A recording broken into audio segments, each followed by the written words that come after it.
Bhajpa media cell ने एक clip अपने सोशल मीडिया अकाउंट एक्स से शेयर की है। कैप्शन में लिखा है, दीदी often misleads our refugee brothers regarding the CAA। Let me make it clear that the CAA is the law of the land and no one can stop it. यानी CAA को लेकर दीदी यानी ममता बनर्जी अक्सर हमारे शरणार्थी भाइयों को गुमराह करती रहती हैं। मैं स्पष्ट कर दूं कि CAA देश का कानून है और इसे कोई नहीं रोक सकता। हम सब भारतीय जनता पार्टी के कार्यकर्ता हैं। देश के हर राज्य में भारतीय जनता पार्टी की सरकार बने, हमारे सिद्धांतों की सरकार बने, वो हमारा लक्ष्य है। मगर बंगाल उसमें सबसे ज्यादा महत्वपूर्ण है, क्योंकि पश्चिम बंगाल में भारतीय जनता पार्टी की सरकार बनने का मतलब है घुसपैठ पूर्णतया रुक जाना और घुसपैठ को सील करना। पश्चिम बंगाल में भारतीय जनता पार्टी की सरकार बनने का मतलब है गाय की तस्करी रोक देना। पश्चिम बंगाल में भारतीय जनता पार्टी की सरकार बनने का मतलब है शरणार्थी जो आए हैं उनको CAA के माध्यम से नागरिकता दे देना। और दीदी कई बार हमारे शरणार्थी भाइयों को गुमराह कर कि CAA होगा नहीं होगा, कानून बनाकर रुक गए। आज मैं आप सबके सामने कहकर जाता हूं, CAA इस देश का कानून है, इसको कोई रोक नहीं सकता, सबको नागरिकता मिलने वाली। ये हमारी पार्टी का कमिटमेंट है। जो भाई आसपास के राज्यों से प्रताड़ित होकर यहां आए हैं, उनको धर्म परिवर्तन की धमकी देकर भगाया गया है। उनके सम्मान की, उनके मान की, उनकी संपत्ति की, उनके अच्छे जीवन की रक्षा करना हर हिंदुस्तानी का फर्ज है और ये होकर रहेगा। दीदी आप चिंता मत। ये वीडियो पश्चिम बंगाल का है। कोलकाता के राष्ट्रीय पुस्तकालय में भाजपा के सोशल मीडिया और IT शाखा के सदस्यों के साथ बंद कमरे में एक मीटिंग हुई। इस मीटिंग में गृह मंत्री अमित शाह भी मौजूद थे।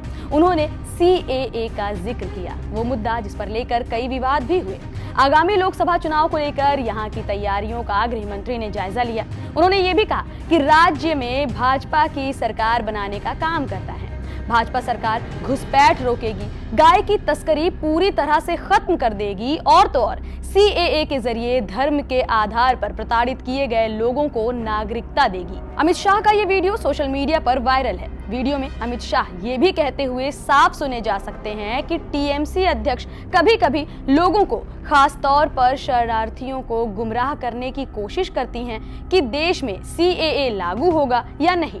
लेकिन ये बात मैं साफ कर दूं कि ये हमारी पार्टी यानी भाजपा का कमिटमेंट है, इसे लागू किया ही जाएगा। आपको याद दिला दें, साल 2019 में CAA पर लगातार विवाद हुए थे। TMC इसका विरोध कर रही है। TMC का कहना है कि ये वहां के लोगों के लिए सही नहीं है। भाजपा ने लोकसभा और विधानसभा के दौरान चुनाव में नागरिकता संशोधन अधिनियम यानी CAA को मुद्दा भी बनाया था। इस एक्ट के जरिए भाजपा का कहना है कि हमारे पड़ोसी मुल्क पाकिस्तान, बांग्लादेश और अफगानिस्तान से जो लोग उत्पीड़न के कारण विस्थापित हुए, हिंदू, सिख, जैन, बौद्ध, पारसी और ईसाई अल्पसंख्यकों को भारतीय नागरिकता दी जाएगी, जो भी 31 दिसंबर 2014 को या उससे पहले भारत आ गए थे। इसी मुद्दे पर लगातार विवाद गर्माता रहा। 2019 के बाद कई बार ऐसे मामले भी दर्ज किए गए जहां पर लोग मारपीट पर आमादा हो गए।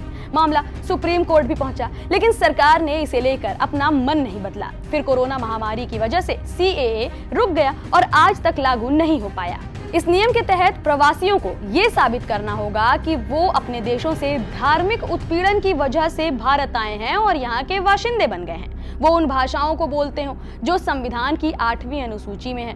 इसके साथ ही नागरिक कानून 1955 की 3री सूची की अनिवार्यताओं को पूरा भी करते हो। CAA के तहत इन सभी के बाद ही प्रवासी आवेदन के पात्र होंगे। उसके बाद भी भारत सरकार निर्णय करेगी कि इन लोगों को नागरिकता देनी है या फिर उन्हें वापस लौटा दिया जाएगा। इसका विरोध करने वालों का कहना है कि ये कानून समानता के मौलिक अधिकार का उल्लंघन करता है और तो और अवैध प्रवासियों के एक वर्ग को धर्म के आधार पर नागरिकता देने का इरादा रखता है। सीएए का विरोध करने वाले आलोचकों का कहना है कि ये मुसलमानों के साथ पक्षपात करता है, इसीलिए उन्हें ये मंजूर नहीं है। गृह मंत्री अमित शाह की बात से ये तो साफ हो गया है कि सरकार सीएए को लेकर मन बदलने का बिल्कुल नहीं सोच रही है। सीएए कभी भी लागू हो सकता है।